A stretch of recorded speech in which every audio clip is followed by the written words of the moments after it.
निहार थोरो बहार गो गाड़ो मक्तल गुलाब कोने निहार थोरो बहार गो गाड़ो मक्तल गुलाब कोने चयोसी जेको चपन दे आयो चयोसी जेको चपन दे आयो तरियते पानी सिसी निचान श्री लिकान गिची बजण असां सो पढ़ियो इंसाफ कोने असां सो पढ़ियो इंसाफ कोने हिते आयल मेहमान साथियो अस्सलाम वालेकुम मुझो नालो मोहम्मद यासीन है मुझे उस्ताद नालो सिमरन है ऐं ब्राइट फ्यूचर एलिमेंट्री स्कूल में पढ़ंदो आहियां ऐं तव्हांखे सिंध जे ॿोली बारे में ॿुधाईंदसि जनाब सदर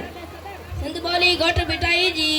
ऐं सदर लाल सवाई जी ये ॿोली शाह इनायत जी ये ॿोली राह हिदायत जी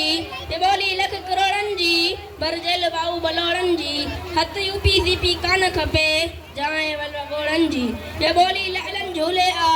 ऐं हिन में शाह बिटाई आ ऐं हिन में काफ़ी वाई आ ऐं हिन में सुहिणो सवाई आ ये ॿोली सुहिणनि सिंधियुनि जे ऐं जंगियुनि जंगियुनि जे ऐं पंहिंजी जाइ हिन शहर सां वठंदसि भली यार असांजो यार नथी पर धरतीअ जो गद्दार नथी जो हिन धरतीअ जो दुश्मन आ उनजे त गले जो हार नथी जा लाश उमाणे शहरनि में काए अहिड़ी तूं सरकार नथी बादार फुरा इन चोरनि खां काए अहिड़ी तूं चौकीदार नथी जा सच लिकाए कूड़ लिखी काए अहिड़ी तूं अखबार नथी भली यार असांजो यार नथी पर धरतीअ जो गद्दार नथी जय सिंध।